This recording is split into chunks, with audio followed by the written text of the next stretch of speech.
Hi friend, जुओ तमे आ मिठाई तो जुओ तमे एकदम जोता पहला ज मोढामां पाणी आवी जाए अने आवी रेपरमां सजावी बहार बजारमां पूछी जजो एनो भाव के केटलो महंगी छे।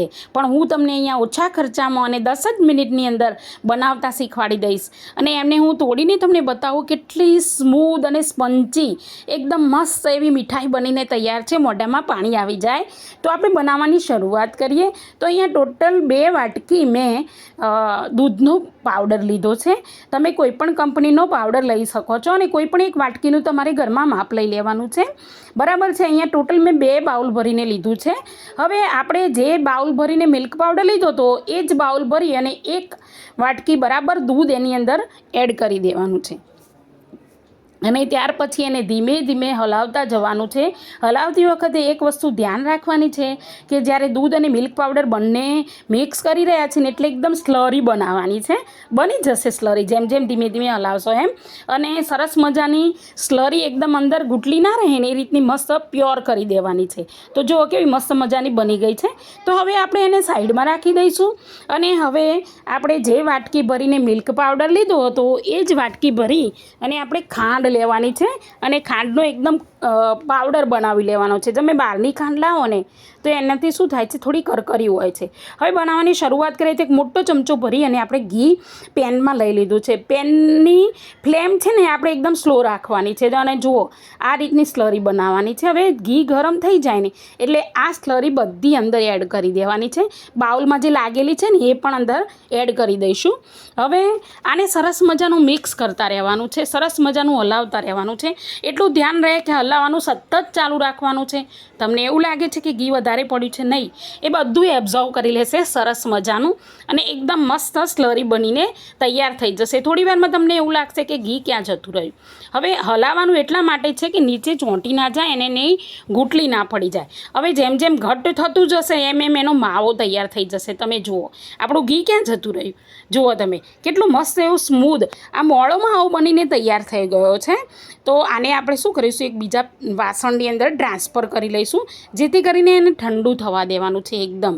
જ્યારે પણ ઠંડુ થવા દેવાનું છે અને પછી આગળની પ્રોસેસ આપણે કરવાની છે। તો આપણે આ રીતે તમે જુઓ કેટલું શાઇનિંગ મારે છે, મતલબ કે ઘી છે એકદમ એબ્ઝોર્વ કરી લીધું છે અને મસ્ત શાઇનિંગ મારે છે।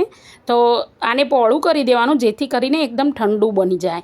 હવે ગરમ ગરમમાં આપણે આગળની પ્રોસેસ નથી કરવાની। જો હવે ઠંડુ થઈ ગયું છે, તમે જુઓ કેટલું સ્મૂધ માવો છે। તમે તાજો માવો જે મોળો માવો બજારમાંથી લાવ્યો ને એવો માવો બની જાય છે।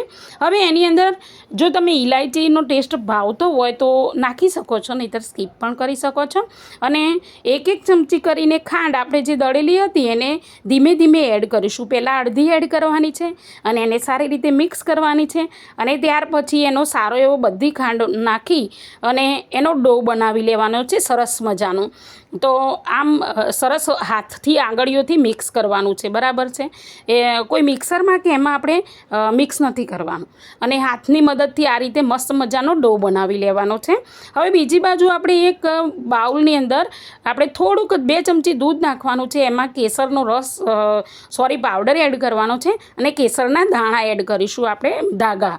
હવે આપણે શું કરીશું, એના સારા એવા બોલ બનાવી લઈશું। તમે જોજો આના બોલ છે ને બનાવતી વખતે તમારે ઘી કે તેલ કંઈ નહીં લગાવવું પડે, બસ આ રીતે સ્મૂધ બની જશે। એકદમ ઠંડુ છે ને એટલે તમે જુઓ કેટલું મસ્ત શાઇનિંગ મારે છે। બધા બોલ કેટલા સરસ શાઇનિંગ મારે છે, કેટલી મસ્ત મીઠાઈ બની ગઈ છે। હવે તમને નજીકથી બતાવું જુઓ તો ક્યાંય પણ તમને એવું નહીં લાગે કે આ છે એમ। હવે એને નજર ના લાગે ને એ રીતે એને આપણે ટીકો લગાવી અને એને શણગારી લઈએ। તો આપણે જે દૂધ બનાવ્યું હતું એનો એક ટીકો લગાવવાનો છે ને એની ઉપર આપણે કેસરનો 1-2 ધાગા મૂકી દઈશું અને આપણે જે ડ્રાયફ્રૂટ છે ગ્રીન કલરનું એ તમને ભાવતું હોય તો પણ રાખજો, બહુ મસ્ત લાગે છે। કોઈ મહેમાન આવે ને તો લાગે કે ભાઈ મીઠાઈ બનાવી છે કે બહારથી લાવ્યા છે એમ। તો આ રીતે આપણે બધા લાડુની ઉપર સરસ લાડુ વાળી લઈશું ને આ રીતે આપણે મીઠાઈ બનાવી લઈએ છીએ અને એને આપણે રેપરમાં સજાવી લેવાની છે અને તમારે બોક્સમાં મૂકવી હોય તો બોક્સમાં પણ મૂકી શકો છો। આ 1 અઠવાડિયા સુધી બિલકુલ એવી ને એવી રહે છે, ફ્રીજમાં રાખવાની તો બગડશે નહીં, બરાબર છે। એકદમ મસ્ત એવી બનીને તૈયાર છે। તો મારી આ રેસીપી કેવી લાગી પ્લીઝ સબસ્ક્રાઈબ કરવાનું ના ભૂલતા અને કોમેન્ટ ચોક્કસથી કરજો।